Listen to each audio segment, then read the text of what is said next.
कि आज हमारे बीच में भोपाल की रहने वाली और मध्य प्रदेश के नाम पूरे भारत में रोशन करने वाली एक ऐसी शख्सियत मौजूद है जिन्होंने मेरिट से पढ़ाई करने के बाद BHL किसी नामचीन संस्था के नौकरी की और अपने IAS बनने के सपने को पूरा करने के लिए नौकरी से त्याग किया।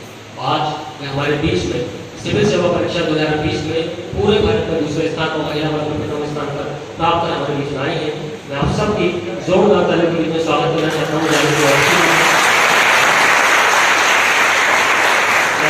श्रीमती डॉक्टर वंदना शर्मा मैम से की पुस्तक व पुष्प भेंट कर सेंट्रल लाइब्रेरी समिति अवस्थी का स्वागत करें।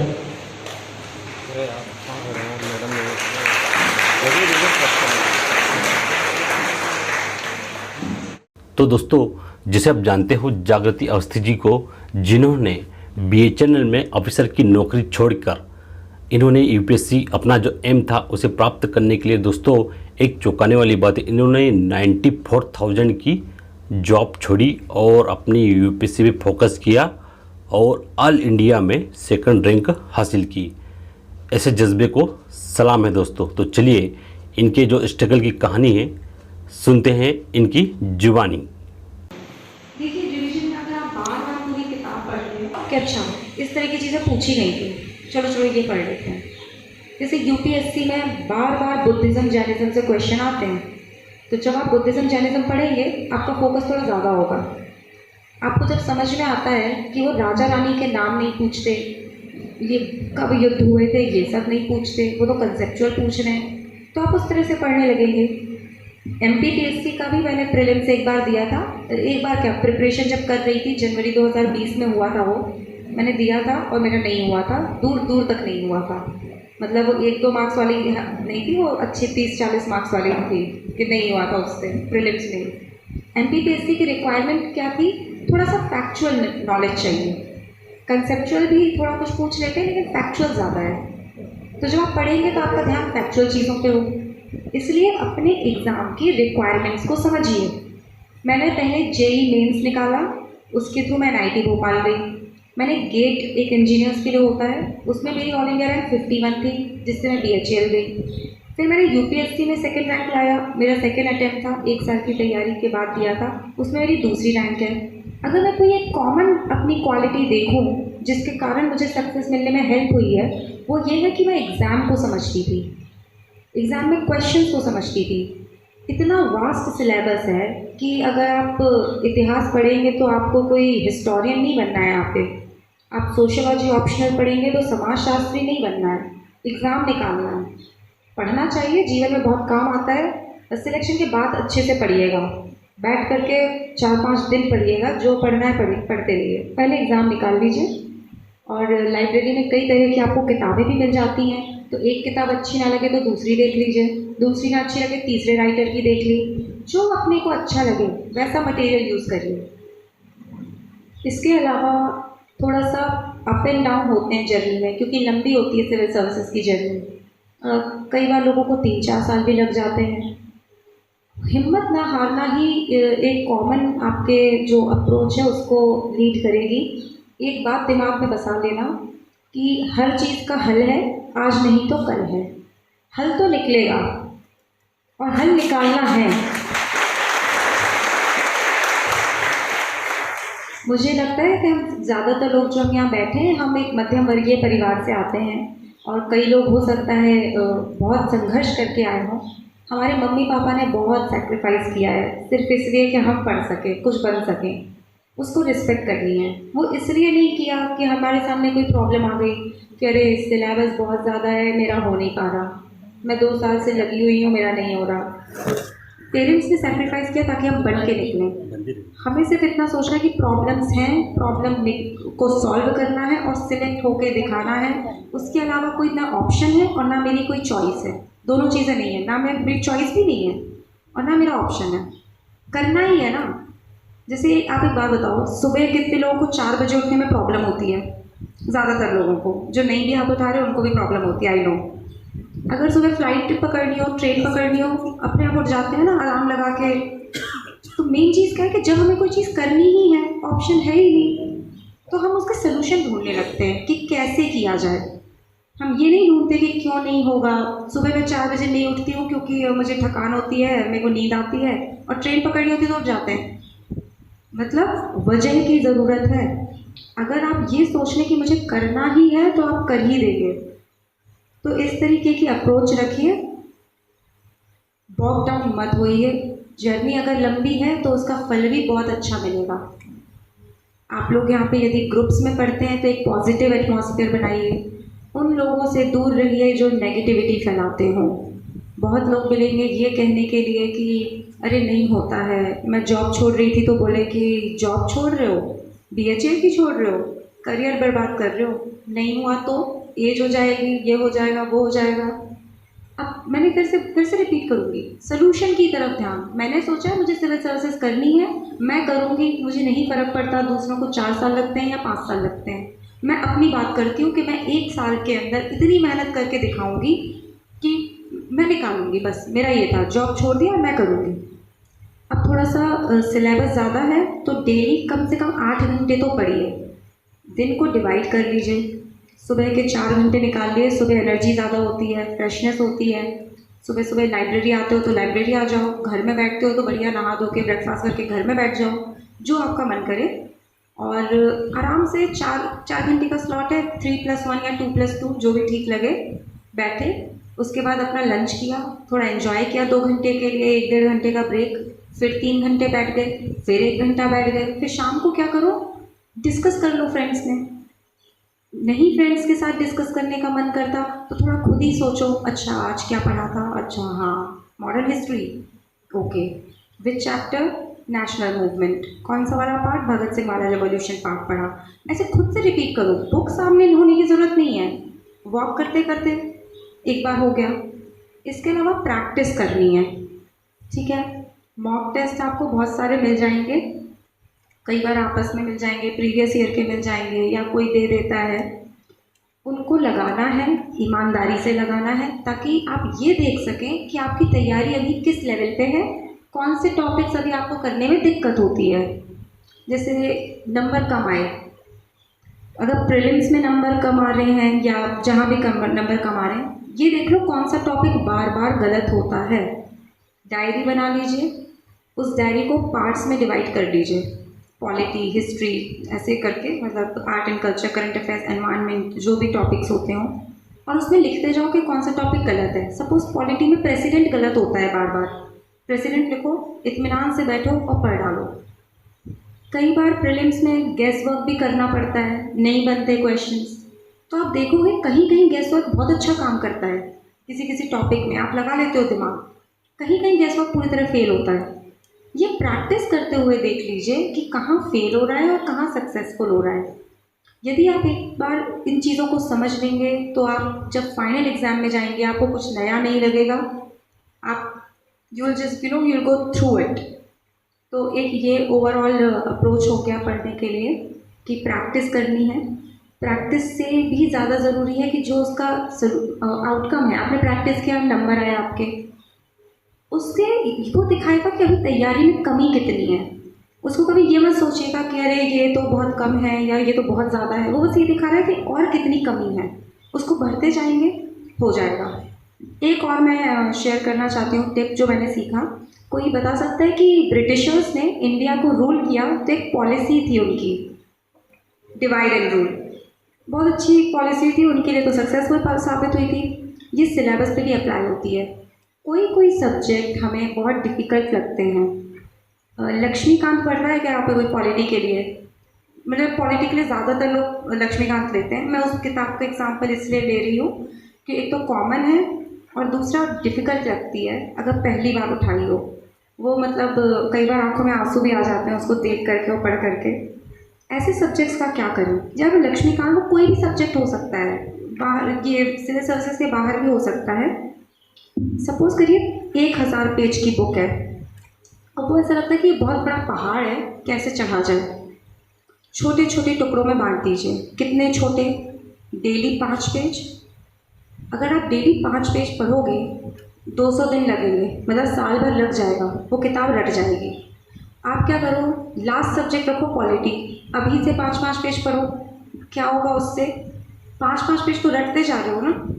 जब लास्ट में वो सब्जेक्ट आएगा तो कुछ एक्स्ट्रा नहीं करना, सीधे वो 5-5 पेज जो अभी तक पढ़े थे रिवाइज करने हैं। देखो ये अभी सुनने में लगता है कि अरे 200 दिन एक सब्जेक्ट, तो बाकी सब्जेक्ट तो फुल डे पढ़ोगे ना। 5 पेज पढ़ने में कितना टाइम लगेगा? 2 घंटा बस। ऑन एन एवरेज इतने में हो जाना चाहिए भाई, हम बड़े लोग हैं, छोटे बच्चे नहीं हैं। 5 पेज हम 2 घंटे में पढ़ सकते हैं। डेली 2 घंटे आपने उस सब्जेक्ट को दिए, 200 दिन यानी लगभग कितने महीने होते हैं आप? 7 महीने। 7 महीने के बाद जब 8वां महीना होगा और आप उसको उठाओगे, आपको बुक ऑलरेडी रटी हुई है, और बाकी अपना पूरा दिन दूसरे सब्जेक्ट में दीजिए। ये एक सब्जेक्ट के साथ करिएगा, हर सब्जेक्ट के साथ ऐसा करेंगे तो फिर पूरा ही सिलेबस बिखर जाएगा बहुत ज़्यादा। जो ज़्यादा डिफ़िकल्ट लगे वो, और कितना छोटा बांटना है। 5 पेज तो एक मैंने एग्जाम्पल दिया, आप 10 पेज में बांट दो, 15 में बांट दो, और धीरे धीरे पढ़ते पढ़ते ना आपकी कैपेसिटी बढ़ेगी, लर्निंग कैपेसिटी, अंडरस्टैंडिंग की कैपेसिटी। इस तरह से आप कर सकते हो किसी एक डिफ़िकल्ट सब्जेक्ट के लिए। मैंने हिस्ट्री के लिए किया था, मैं इंजीनियर हूँ, मुझे रटने में बहुत दिक्कत हुई थी हिस्ट्री, तो मैंने स्पेक्ट्रम की एक बुक आती है राजीव वहीर सर की, उसको मैंने छोटे छोटे टुकड़ों में बांट करके ऐसे ही कंप्लीट किया। डेली 30-30 पेज, 20-20 पेज, जो भी जितना हो सके, ताकि फाइनली वो हो जाए। क्योंकि वो एक एक कदम लोगे ना तो वो पहाड़ चढ़ जाएगा, वो पता नहीं चलेगा। तो ऐसा कर सकते हैं यदि आपको ये सूटेबल लगे। इसके बाद कुछ टॉपिक समझने में थोड़ी ज़्यादा दिक्कत होती है, उनके लिए क्या करो, यूट्यूब पे जा कर के सर्च कर लो। सपोज़ ज्योग्राफी का कोई टॉपिक नहीं समझ में आता तो सर्च कर लीजिए जाके कि ट्रॉपिकल साइक्लोन यूपीएससी, या ट्रॉपिकल साइक्लोन एमपीपीएससी, जो भी है, या ट्रॉपिकल साइक्लोन एनसीईआरटी। छोटे छोटे वीडियोस आएंगे, बच्चों के हिसाब से बनाए जाते हैं, कुछ एनिमेटेड होते हैं, उनको देख लीजिए और समझ लीजिए कंसेप्ट को। और ज्योग्राफी वगैरह में तो पूरी पूरी सीरीज़ पड़ी हैं यूट्यूब पे, फ्री ऑफ कॉस्ट है और बहुत अच्छी हैं। राजतनिल सोलंकी मैम, वो IRS ऑफिसर हैं, उन्होंने बनाई थी ये कि बच्चों को वो ओपनली बता सकें। आप उनकी देख लीजिए अगर आपको वो ठीक लगे। सिर्फ समझना है, और पढ़ना कहाँ से है? वापस आओ अपनी NCERT। भाई सरकारी बुक्स हैं, अच्छे से लिखी हुई बुक्स हैं, उनको उठा लीजिए। 11वीं-12वीं की मैंने 11वीं-12वीं की NCERT पढ़ी थी ज्योग्राफी में। इस तरह से आप अगर करोगे तो आपका अंडरस्टैंडिंग बढ़ेगा। साइंस एंड टेक में कोई पोर्शन समझ में नहीं आता, एनवायरनमेंट में समझ नहीं आता, आर्ट एंड कल्चर हुआ, भाई पढ़ते पढ़ते कई बार बोर होने लगता है कि ठीक है हो गया। जैसे इंडस वैली सिविलाइजेशन पढ़ रहे हैं, अब वो समझ में आ तो रहा है पर ठीक है इंटरेस्ट नहीं आ रहा, छोटा सा वीडियो देख लो, इंडस वैली सिविलाइजेशन इन 1 मिनट, ऐसा कुछ, तो वो रियल लोकेशन की क्लिप्स दिखाएगा, तो क्या दिमाग में फील होता जाएगा। या फ़ोटोज़ देखनी, गूगल पे गए, इमेजेस पे फ़ोटोज़ देख लो। कोई मॉन्यूमेंट है, जैसे हम बोलते हैं ना गुप्ता पीरियड का एक यहाँ पे उदयगिरी केव्स हैं, उसको वही यूट्यूब करके देख लो, तो वो गूगल करके देख लो या जो भी। इससे क्या है, आपको मेमोरी में बसने लगेंगी चीज़ें। इंटरैक्टिव रहना है। इंटरैक्टिव रहने का मतलब क्या है कि मैपिंग वगैरह कर रहे हैं या नोट मेकिंग कर रहे हैं तो नीरस ना हो। अच्छे कलरफुल पेन ले लिए, मतलब थोड़ा सा कई लोगों को लगता है ना कि वो थोड़ा सा तो माइंड डाइवर्ट हो जाए, कलरफुल पेन ले लिए या कुछ कर लिया ऐसा। नोट मेकिंग कैसे करनी है, बुक्स जो आप हाईलाइट कर रहे हो उनके नोट्स मत बनाओ। हाईलाइटेड बुक तो दोबारा पढ़ोगे ही ना, तो उसको पढ़ो या दोबारा लिख के पढ़ो, एक ही बात है। नोट्स वहाँ बनाओ जहाँ पे कंटेंट बिखरा हुआ है। जैसे कोई टॉपिक पढ़ा, वो आधा इस किताब में, आधा उस किताब में, आधा करंट अफेयर्स से मिलता है, जैसे इकोनॉमिक्स में हो जाता है। सपोज आप एग्रीकल्चर पढ़ा, हमने पहले तो बेसिक पढ़ा, कौन सा भाई क्रॉप कौन सी मिट्टी में पैदा होता है, कौन सी राज्य में कौन सी किसका उत्पादन ज़्यादा है, उस तरह की चीज़ें आपने पढ़ ली। उसके बाद अब सरकार ने कोई नई स्कीम निकाल दी, वो तो किताब में नहीं दिया हुआ। सरकार ने कोई स्कीम निकाली, कहीं कुछ करंट अफेयर्स में आ गया, जैसे ये नए एक्ट वगैरह आ गए थे, अभी फार्म्स एक्ट आ गए, तो इस ऐसे आप नोट्स बना सकते हो ऐसे टॉपिक्स के, कि ताकि आपके पास सारी चीज़ें एक जगह हों। तरीका क्या है, जैसे आपने वो बुक में एग्रीकल्चर का बेसिक्स पढ़ा, थ्योरी पढ़ ली कि राबी क्रॉप, खरीफ क्रॉप, ये वो सारी चीज़ें, उसी बुक में बीच में वाइट प्लेन पेजेस अटैच कर दो। उसमें क्या लिख दो, स्कीम्स बाय गवर्नमेंट, गवर्नमेंट की योजनाएं, और सारी लिखते चले जाओ। बिल्कुल छोटे छोटे पॉइंट्स, क्योंकि जब एग्जाम में लिखने को आएगा 3 घंटे होंगे सिर्फ, कितना भी पढ़ के जाओ, लिखना लिमिटेड है, तो बस छोटे छोटे पॉइंट्स में लिख लिया, गवर्नमेंट की स्कीम्स ये हैं, कुछ करंट अफेयर्स में आ गया नया, उसको वहीं पे ऐड कर दिया कि अच्छा किसान आंदोलन में ये मुद्दे उठाए गए थे, ये उसके सोल्यूशन है, सरकार ने ये अच्छा किया है और ये कुछ समस्याएं अगर हो जाए तो बेहतर होगा। इस तरीके के अगर आप नोट्स बना लोगे तो क्या है, वो किताब में थ्योरी हो गई और 2 पेजेस में करंट अफेयर्स हो गया। नोट्स बिल्कुल सिनॉप्टिक, इसीलिए बोल रही हूँ लिख लिख के पढ़ो। जब खुद लिखना होता है ना तो सोचते कितना कम लिखना पड़े। पहले मैं कॉपी पेस्ट करती थी, लैपटॉप पे इधर से उधर कॉपी पेस्ट किया और डिलीट कर देती थी अननेसेसरी पोर्शन, तो मैं देखती थी कि काफ़ी लंबा रह जाता है। और जब मैं हाथ से लिखती थी ना तो बड़े शॉर्ट नोट्स बन रहे हैं, क्योंकि जब मेहनत लगती है तो अपने आप थोड़ा पेन कम हो हाथ को तो शॉर्ट नोट्स बनने लगते हैं। तो वही अप्रोच रखिए, जहाँ नोट मेकिंग हो वो कंसाइज हो, क्रिस्प हो, 2-3 पेज ही हो, क्योंकि पढ़ने में बहुत सारी चीज़ें आ जाएंगी। और इसके बाद अब सिविल सेवा परीक्षा के बिल्कुल अगर रेलेवेंट बात करूं, मेंस में आपको लिखने की आदत होनी चाहिए, तेज़ लिखने की आदत होनी चाहिए। हिंदी मीडियम के बच्चों को थोड़ी ज़्यादा तेज़ लिखने की आदत होनी चाहिए, क्योंकि हिंदी में बार बार शिरोरेखा खींचनी पड़ती है और हाथ भी बार बार उठाना पड़ता है, तो लिखने की आदत आपको बढ़िया होनी चाहिए। हिंदी में एक आपको एडवांटेज ये मिल जाता है, अपनी भाषा में लिख सकते हैं, कहीं कुछ नहीं भी याद आया तो कुछ तो अपनी भाषा में लिख ही देंगे। कई बार इंग्लिश में आपको वर्ड्स नहीं मिलते, क्योंकि हिंदी तो हमारी अपनी भाषा है, तो आपको एडवांटेज भी है, लेकिन एक आपको ये प्रैक्टिस में डेवलप करना है लिखने की आदत। पेन अच्छी क्वालिटी का यूज़ करिए जो आपके हैंड को सूट करता हो, क्योंकि मेंस में 3 घंटे में वो लिखवा लेते हैं 15 से 20 क्वेश्चन। और मेंस के लिए अगर स्पेसिफिकली बात करूँ तो डेटा इम्पॉर्टेंट होता है क्वेश्चन में। सपोज़ अगर मैं आपसे कहूँ कि इंडिया में जो एमिशंस हैं, एमिशन समझते हैं ना, कार्बन डाइऑक्साइड जो हम एमिट करते हैं, वो वर्ल्ड एवरेज से कम है। तो आप बोलोगे ओके ठीक है, वर्ल्ड में जो पर कैपिटा एमिशंस, अब मुझे हिंदी नहीं आती है यार, हिंदी मीडियम वालों थोड़ा सा सर्च कर लेना, पर कैपिटा एमिशंस कि हर व्यक्ति कितने एमिशंस करता है, वो इंडिया में वैश्विक स्तर से कम है। मैंने ये बात बोल दी, ठीक है मैंने बोल दी, तो आप लोग के दिमाग में बेसिक बात आ रही चाहिए कि आपको कैसे पता। तो मैं लिखूंगी कि IPCC जो यूनाइटेड नेशंस का एक पार्ट है, उसने ऐसा कहा है, तो आप मान लोगे कि हाँ उसने कहा है तो ठीक है।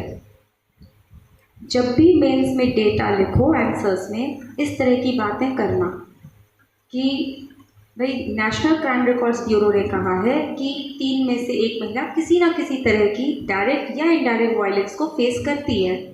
या आप नहीं कह रहे, कि सरकार की एजेंसी कह रही है।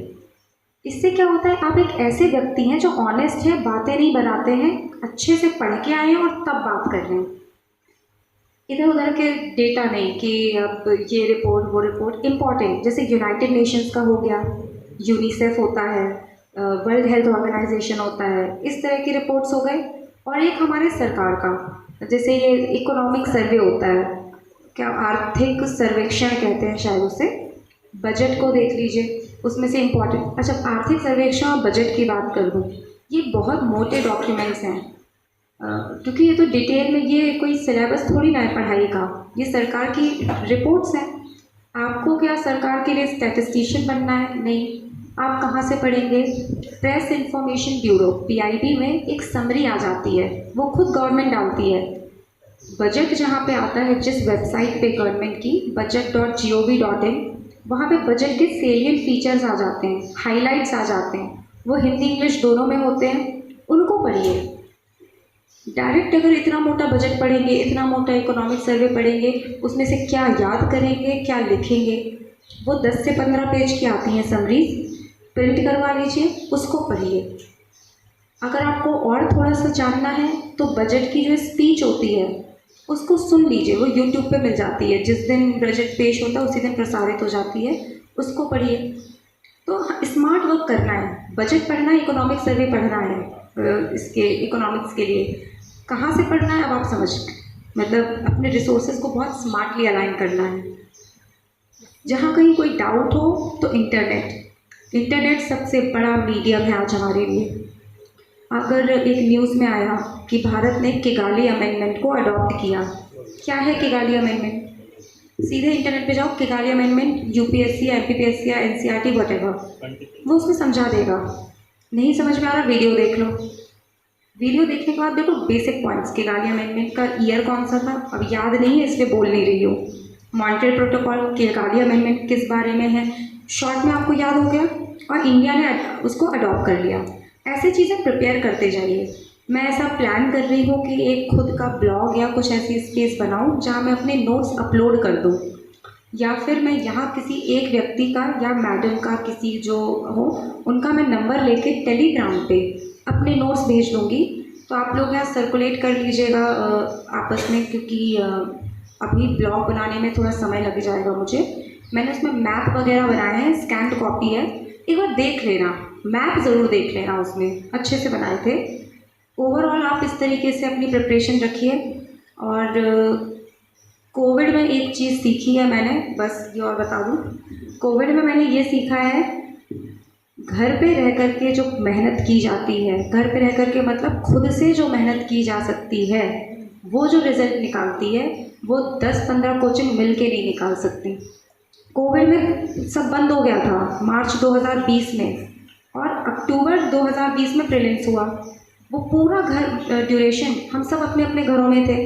मैं भोपाल में बिल्कुल सुकून से बैठी थी। मैंने पढ़ना शुरू किया और मैंने अपनी मम्मी से बोला कि क्या करूं, जॉब भी छोड़ी है, सब बंद है, क्या कैसे होगा। उन्होंने एक ही बात बोली, तुम अकेली नहीं हो, हर आदमी ये प्रॉब्लम झेल रहा है। इस प्रॉब्लम में आपको किसी से देखो कंपेयर नहीं करना। यूजुअली होता है ना, उसके इतने नंबर आए, मेरे इतने नंबर आए, अब क्या, तो अकेले हैं, खुद से कंपेयर करिए। तो ये सब जो छोटी छोटी चीज़ें मैंने कोविड के टाइम पे सीखी उस ड्यूरेशन में, मार्च से ले करके लगभग अक्टूबर तक, मुझे बहुत काम आई। खुद से मेहनत करना, अपने आप से कंपेयर करना कि भाई पिछले बार ये टॉपिक गलत नहीं हुआ था, अब कैसे गलत हो गया, या अब हुआ था तब नहीं हुआ। रैंकिंग पे ज़्यादा मत जाइए अगर आप ग्रुप में करते हैं कि कौन ऊपर है कौन नीचे है, बस गलतियाँ सुधारते रहेंगे, आपका हो जाएगा। खुद से मेहनत करिए, खुद की पढ़ाई पे भरोसा रखिए, और सबसे इम्पोर्टेंट ये मान के चलिए कि आप करेंगे, करना ही है, दूसरा कुछ नहीं है। बाकी करियर ऑप्शंस बहुत सारे हैं, मैं ये नहीं कह रही हूँ कि नहीं सिविल सर्विसेज में ही करो, उसके अलावा कुछ नहीं है। करियर ऑप्शंस बहुत हैं और हर तरह के हैं। अब तो आप स्टार्टअप देखो, स्पोर्ट्स है, आर्ट है, सब कुछ है। मेहनत सभी जगहों पे है, दिमाग आपको हर जगह लगाना है कि हम किस तरह से, आप स्टार्टअप खोलोगे तो आपको सोचना पड़ेगा कि मार्केट की क्या नीड्स हैं, लोगों की क्या नीड्स हैं, उसको कैसे हम इम्प्रूव करें, कैसे उसको किस प्लेटफॉर्म पे लाएं। मेहनत हर फील्ड में है, जहाँ जाए मेहनत करें और खुद पे भरोसा रखें। आप में से ही हो सकता है, यहाँ पे इतने लोग बैठे हैं, कोई मध्य प्रदेश से पहली रैंक निकाले आने वाले समय में, मेरी दूसरी है, आप में से कोई पहली निकालेगा और डेफिनेटली निकालेगा। इसलिए बिलीव रखिए। जब मैं उस तरफ थी, और ज़्यादा समय पहले नहीं, 24 सितंबर को रिज़ल्ट आया है, 24 सितंबर तक मैं उसी साइड पे थी, तो बड़ा डरती थी, अनसर्टेन थी कि अरे कुछ अलग टाइप के लोगों का होता होगा, पता नहीं मेरा कैसे होगा, और हम तो नॉर्मल फैमिली से आते हैं, इस तरह की बातें होती थी। सब बराबर है, अपनी मेहनत पे भरोसा रखिए। अगर भगवान ने किसी को कुछ दूसरा दिया है, हमको नहीं भी दिया, हमारी मेहनत तो दी है, हमारा सेल्फ बिलीफ, हमारा कॉन्फिडेंस, वो तो कोई नहीं छीन सकता हमसे। इन सारी चीज़ों को एक पॉजिटिव एटीट्यूड के साथ मेहनत करिए, किसी भी क्षेत्र में करिए। आई नो आप लोग बहुत अच्छा करेंगे, और आप लोग यहाँ आए मुझे सुनने के लिए, मुझे बहुत अच्छा लग रहा है। मैम ने बताया एक क्वेश्चन आंसर सेशन भी है, तो इसलिए मैं सोचती हूँ कि मैं अपनी तरफ से ज़्यादा आपके क्वेश्चंस लूँ ताकि आपकी भी पॉइंट्स क्लियर हो सकें। तो क्वेश्चन आंसर सेशन वो अभी इनॉग्रेट करेंगे प्रॉपर्ली। तो all the very best, have faith in God, have faith in yourself, and you will do it, you will definitely do it. My best wishes are with all of you. Thank you.